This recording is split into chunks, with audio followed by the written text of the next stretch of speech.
We are an importer, and once we get any samples, brochures through the courier like UPS, TNT, and DHL, we have to pay customs duties, as those are not for sale, those are only promotional materials. And once we complain to the agent that they said customs are the ones who are computing and telling us what to do.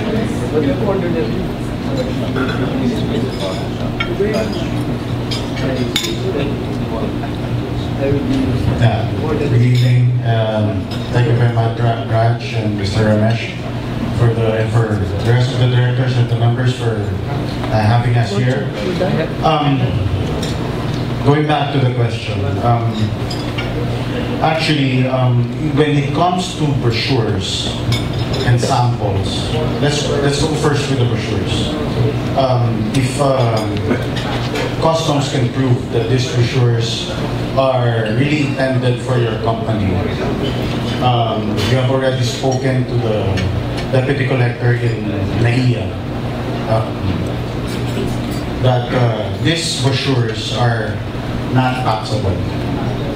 Okay, as long as, of course, you need to vet first that these brochures that you are bringing in are really intended for your company. To add also promotional items. Sometimes your suppliers, whatnot, you have events coming in, it's cheaper to buy outside, you have it made or print, or like for example, you have promotional items like USBs, you put your name there. As long as we can prove that whatever these items are that you would be using for your events, for your company, is really yours, we would not tax that.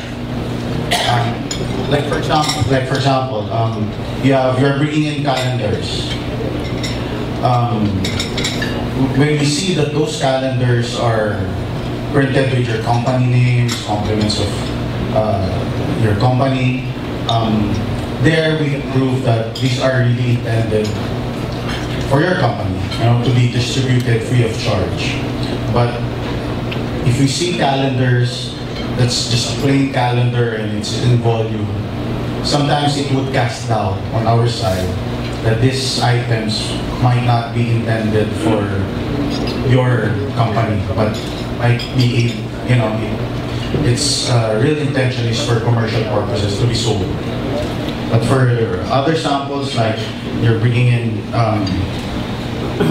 food for FDA purposes, medicines, for registration, as long as it's a small, technically, when we say of commercial quantity, it's 12 of each kind. If it's more than that, okay, but if it's below that, it's not technically termed as of commercial quantity. So I guess that's it. Yeah. Is it possible for you to give us the guidelines? Because when our samples arrive and we get a call from DHL or FedEx, and they tell us, we will only deliver after you agree to pay 3,000 pesos or 4,000 pesos. How do we argue?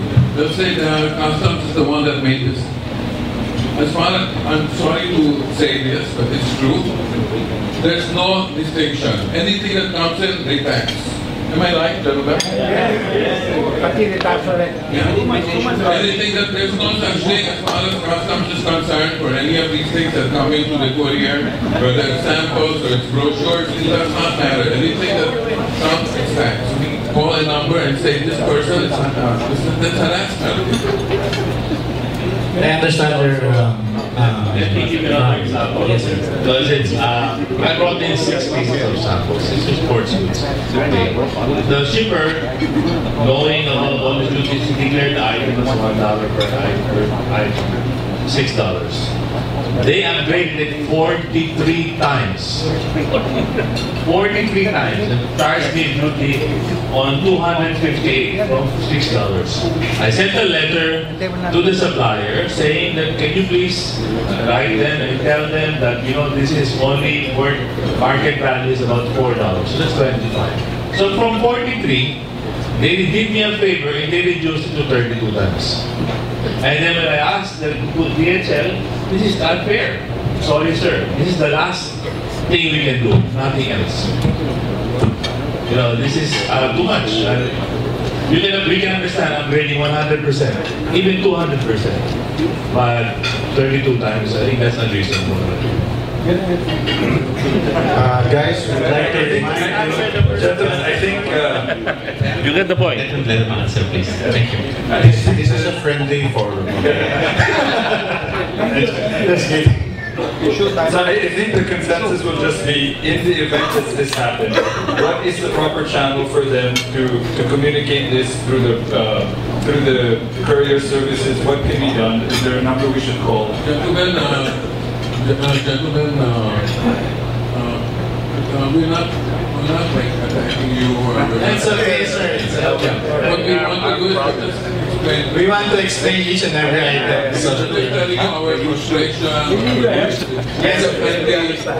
don't care. Sir, on the first question, the requirements for importation are already in the website of the Bureau of Customs. So you just click the proper item there for the requirements of your importation. So if you have any questions, if your broker cannot answer it, in this manner, your example was that the courier DHL was charging you for a certain amount. I'm not sure if all of you are familiar with the transaction value of the WTO standard that we have as a law. So transaction value means that what you paid or was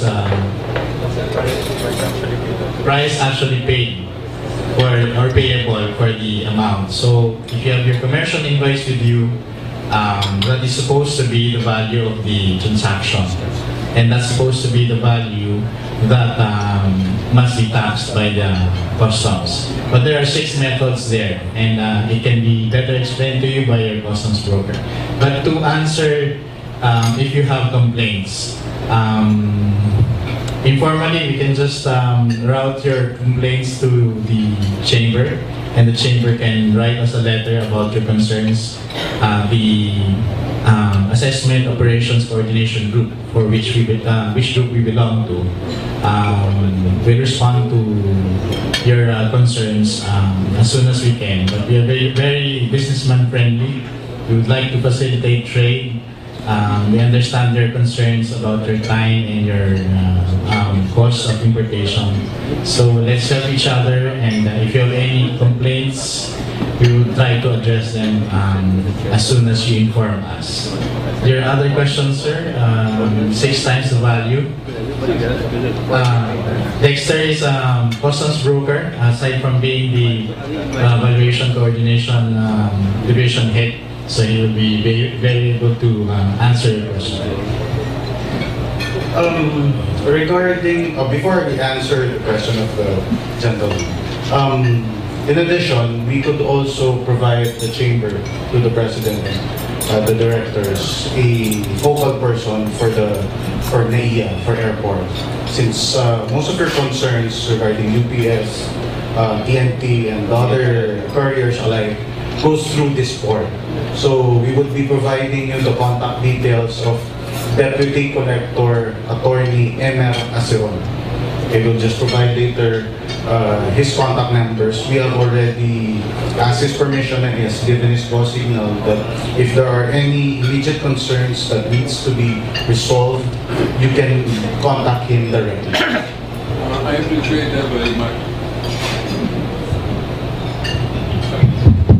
I appreciate that very much because, as you said earlier, attorney, they were to direct it. When a sample is received, or when the customs charges for an air shipment that we just received samples or whatever, these are needed urgently.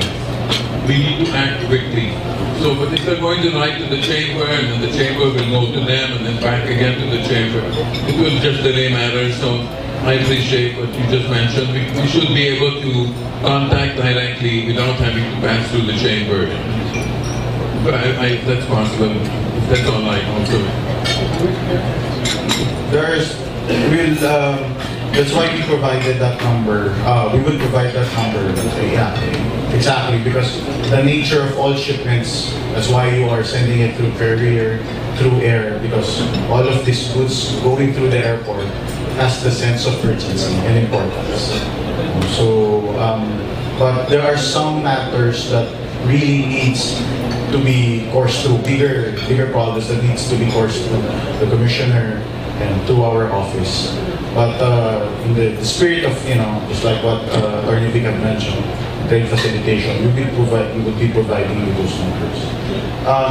With regards to the value, sir, I highly suggest that you mentioned that your broker declared it at $1, but the real value is at $4. Am I correct? So I highly suggest that on your next shipments, you just properly guide your broker to just declare what is really the transaction value, the actual amount. 4 becomes 4 times 40 times, will become $160? No. Just if you have proof, of course, definitely you have payments on the samples.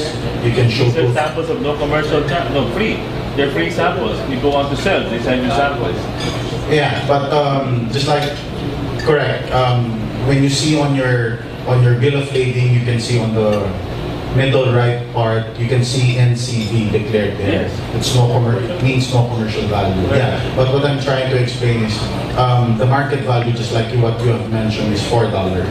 So just just to preempt doubt on our part, since you declared it at $1. I can declare it. Just a point. But just like what I've said, since it's a sample, we would not tax it, especially if it's of low value. But you can understand, that's our fear. The higher we declare, the higher the upgrading is, the higher we pay duty. We're trying to change that version already. And hopefully we can bring across those message reforms that we're trying to do. We don't make some money in the samples. Yeah, we recognize that, yes. Mr. Pedreza, you mentioned earlier that the sample is less than 500 pesos in value.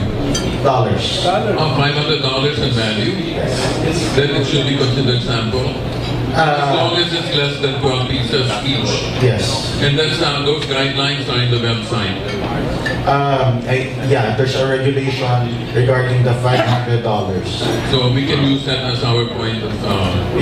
but just like I mentioned also, there are certain shipments that needs to go through a vetting process in order for us to really check if these samples or these brochures that you're bringing in or whatever promotional items really belongs to your company. If just a matter of a few minutes of talking, and once it's proven that it's really for your company, no problem, we would not tax that. Okay, thank you. So in order for us to move... One second. Sorry, I agree what you just said. Yes, we'll try to contact that particular person that you're giving us, and we'll course it through the chamber. But in addition to that, let's say aside from samples, there are times that we also have documents that are coming in. Just documents, pieces of paper. And documents are assessed a certain value. Sir, it's non-taxable.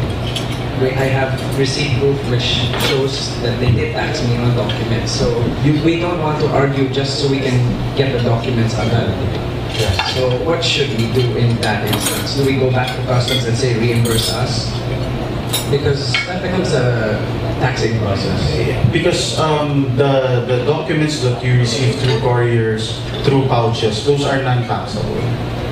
Those just are mere documents. Which is what we feel. Yeah. So again, just to the spirit again of trade facilitation, we would again provide you, and hopefully we could we will also talk to the deputy collector for assessment to send that message to the couriers. And also, I think during our conversation a while ago, phone conversation, you can even invite him and talk to one of your meetings. Thank you very much. So I guess...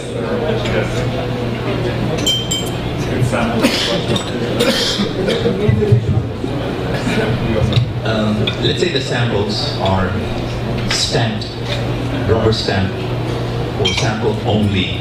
In other words, nobody can wear a pair of pants with a big tag for samples only. Let's say, for example, a sample is mutilated. Shouldn't there be a hard and fast rule, no tax? because it's mutilated, because it's stamped. You know, like sliced, spliced.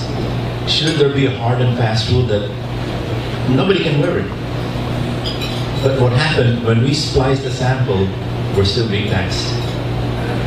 So actually, there's what we have mentioned is already the hard and fast rule, but that's why we're here doing the reforms, because this has been a practice for God knows for how long, and it's. I think if the Bureau of Customs study this matter, that if the sample is stamped and spliced, the story ends there. It becomes unusable.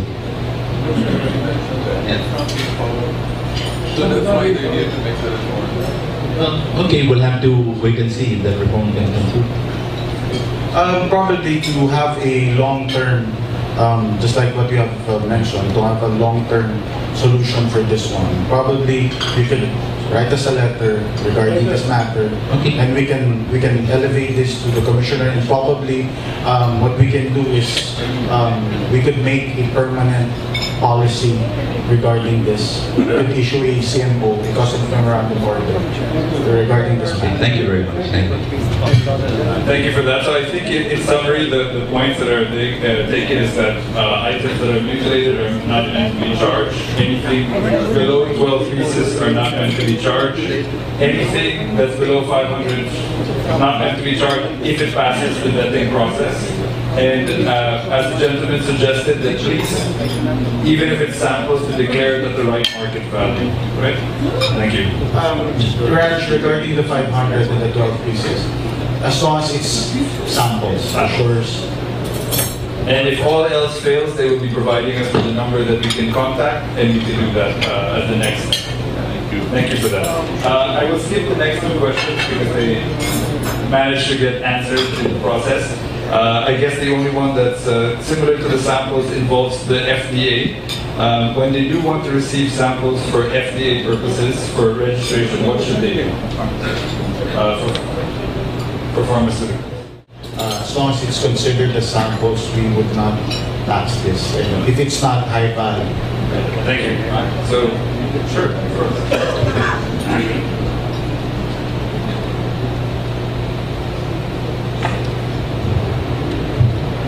Hi, good evening. I had two separate questions. One is regarding port congestion. Are we going to have port congestion next couple of months still coming forward, or more or less that's going to be controlled? There's a committee that I think the President has created to address this congestion, which is headed by the PPA. We are on the outlook for actually the congestion is not a customs initiated scenario, but we are included in the group to make sure that this incident would not happen again.